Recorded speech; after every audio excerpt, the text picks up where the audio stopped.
Coup is a quick and cutthroat bluffing game from designer Ricky Tada, and it's published by Indie Boards and Cards. In Coup, players bluff, rob, and murder their opponents in order to be the last one standing in a vicious political struggle. It supports from 2 to 6 players and plays in about 15 minutes. Players begin Coup with 2 coins and a player aid card. Then they draw 2 character cards which go face down on the table in front of them. These cards grant them powers during the game and also count as their influence so long as they remain face down. The remaining cards are kept in a deck, and the remaining coins are kept in the treasury, which is placed in the center of the table. And then the game begins.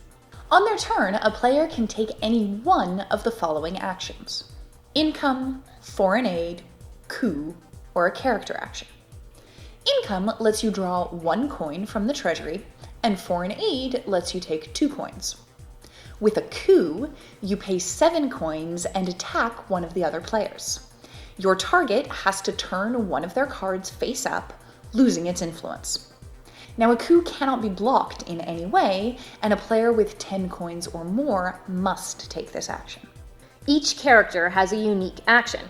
The Duke lets you take 3 coins from the bank, or block another player from taking foreign aid. The Captain lets you steal 2 coins from another player, or block another player from stealing from you. The Assassin lets you pay 3 coins to attack another player and have them turn over one of their characters and lose its influence, while the Contessa blocks an assassination attempt. The Ambassador lets you draw 2 cards from the deck and then exchange them with as many of your face-down cards as you'd like. And the Ambassador can also prevent the Captain from stealing from you. Actions that block another player can be taken reactively. They don't need to happen on your turn. You don't need to have a particular character to use a particular character's action. You just need to say which character action you're using. However, any player can challenge you if they don't think that you have the character card that you claim. When challenged, you must immediately reveal the card that you claimed. If you don't have it, then you must turn over one of your actual cards and lose its influence. If you do have it, then the player who challenged you loses an influence, and you get to draw a new card to replace the one that you revealed. If a challenge fails, then the action that it was trying to prevent still happens. So it's possible to lose 2 influence in the same turn.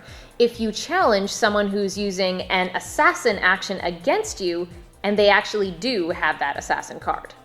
If a player loses both of their influence, they're out of the game, and the last player standing wins. So Coup is quick, portable, games go by incredibly quickly. You can play a game of Coup in 5 minutes. You can bring it to the bar, you can play it at conventions. It's a really, really accessible game. Also, the bluffing element of it is really challenging. It's very interesting. This is a simple game in terms of the rules, but it's not a simple game when you sit down and you play it with a bunch of people who are all trying to get all this stuff done and they're all lying to each other, and it's very interesting, and it's rather difficult. A negative, though, for this game for some people, though, is the group that you play it with has to specifically be about social games, for sure. If you are playing with a group of people who love games like Masquerade or Werewolf or Resistance, then they're probably really going to get into this game and really enjoy it and play it over and over again. It's going to be a lot of fun. But it isn't for everyone. One thing in particular that makes Coup not for everyone is that player elimination can be really fast and pretty brutal. This is not a nice game. Its foundation is in lying to your opponents and then killing them. And that's not going to be for every group. There are a lot of people that even if they really like the social interaction of a slightly nicer game like Masquerade, are just going to be a little bit put off by the cutthroat nature of something like Coup. I absolutely love this game. It's probably my favorite out of those very social micro games that have come out in the past year, and it's because of that bluffing. In particular, it's the fact that the game is constructed to make calling somebody's bluff a really risky endeavor, which encourages people to be a little bit gutsier with their bluffing and with their lying than they otherwise would be. I've been in games where somebody's gotten away with the same audacious lie for 3 or 4 times in a row before somebody called them on it, just because people were so afraid of losing their influence if they called it wrong. Now, that can sometimes slow things down, but usually what it does is it creates this really social kind of carnivalesque atmosphere where everybody is just lying and tossing out these crazy assertions and trying to figure out who's lying and who's telling the truth. It's really exciting, it's vicious and it's cutthroat, but it all goes by so quickly that there's not really any hurt feelings that stick, and because of that, it's a really great game.